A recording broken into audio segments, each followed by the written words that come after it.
টাটকা রসগোল্লা একেবারে গরম গরম রসগোল্লা। কারো যদি খাওয়ার ইচ্ছা থাকে তো আসতে পারো। এখন খুলবে কলকাতা রসগোল্লা।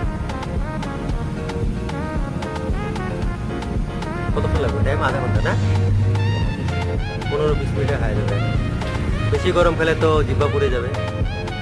আমার বন্ধুর দোকানে রসগোল্লা হচ্ছে, পিওর ছানা রসগোল্লা।